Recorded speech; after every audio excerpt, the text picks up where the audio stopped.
ನಮಸ್ತೆ ಗೆಳೆಯರೇ, ನಾನು ಕನ್ನಡದ ಹುಡುಗಿ ಗಾಯತ್ರಿ. ಇವತ್ತು ನಾನು ಅಂಗಡಿಲಿ ಮಾರೋ ಥರ ಹುಣಸೆಹಣ್ಣು ಮನೆಯಲ್ಲೇ ಹೇಗೆ ಈಸಿಯಾಗಿ ತಯಾರು ಮಾಡ್ಕೋಬೋದು ಅಂತ ತೋರಿಸ್ಕೊಡ್ತಾ ಇದ್ದೀನಿ. ಮೊದಲಿಗೆ ಹುಣಸೆ ಹಣ್ಣನ್ನ ಚೆನ್ನಾಗಿ ಒಣಗಾಕಬೇಕು. ಒಣಗಾಕಾದ್ಮೇಲೆ ಅದ್ರ ಸಿಪ್ಪೆನ ಬಿಡಿಸ್ಕೊಳ್ಬೇಕು. ಒಣಗಾಕಿದ್ರಿಂದ ಸಿಪ್ಪೆ ಕ್ಲೀನಾಗಿ ಬಿಡ್ಸ್ಕೊಳ್ಳುತ್ತೆ, ಇಲ್ಲಾಂದರೆ ಕೈಗೆ ಅಂಟುತ್ತೆ, ಸಿಪ್ಪೆ ಬರೋದಿಲ್ಲ.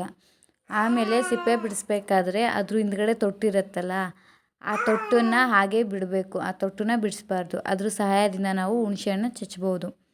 ಆಮೇಲೆ ಮತ್ತೆ ಹುಣಸೆಹಣ್ಣ ಒಂದು ದಿವಸ ಚೆನ್ನಾಗಿ ಒಣಗಾಕಬೇಕು ಬಿಸಿಲಲ್ಲಿ. ಅದು ಚೆನ್ನಾಗಿ ಒಣಗಿರ್ಬೇಕು, ಕಲ್ಲು ಥರ ಒಣಗಿರಬೇಕು. ಇಲ್ಲಾಂದರೆ ನಾವು ಚಚ್ಚಬೇಕಾದ್ರೆ ಅದು ಚಚ್ಚಕ್ಕಾಗಲ್ಲ. ಎಲ್ಲ ಫುಲ್ ಚಚ್ತಾ ಇರ್ತೀವಲ್ಲ, ಅದಕ್ಕೆ ಅಂಟ್ಕೊಂಡ್ಬಿಡುತ್ತೆ ಮತ್ತು ಎದೊಳೋದಿಲ್ಲ. ಅದಕ್ಕೆ ಚೆನ್ನಾಗಿ ಅದು ಕಲ್ಲು ಥರ ಆಗಬೇಕು, ಅಲ್ಲಿವರೆಗೂ ಒಣಗಾಕಬೇಕು. ಆಮೇಲೆ ಚಚ್ಕೋಬೇಕು. ಈಗ ಹುಣ್ಸೆಹಣ್ಣು ಚಚ್ಚಬೇಕಾದ್ರೂ ಇಬ್ಬರು ಇರಬೇಕು, ಒಬ್ಬರು ಚಚ್ಚಬೇಕು, ಒಬ್ಬರು ಬಿಡಿಸ್ಬೇಕು ಅಂತ. ಒಂದು ವೇಳೆ ಯಾರೂ ಇಲ್ಲ ಅಂತಂದರೆ ಒಬ್ಬರು ಚಚ್ಬೋದು, ಒಬ್ಬರು ಮಾರನೇ ದಿವಸ ಬಿಡಿಸ್ಕೊಳ್ಬೋದು ಮತ್ತೆ ಒಣಗಾಕಿ ಬಿಸಿಲಲ್ಲಿ.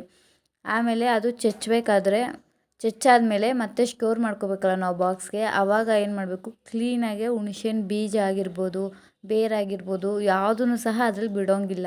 ಅದ್ರಲ್ಲಿ ಬಿಟ್ಟರೆ ಬೇಗ ಹುಣಸೆಹಣ್ಣು ಹುಳ ಆಗುತ್ತೆ. ಇಲ್ಲಾಂದರೆ ನಾವು ಈಸಿಯಾಗಿ ಒಂದು ವರ್ಷದ ತನಕ ಸ್ಟೋರ್ ಮಾಡ್ಬೋದು.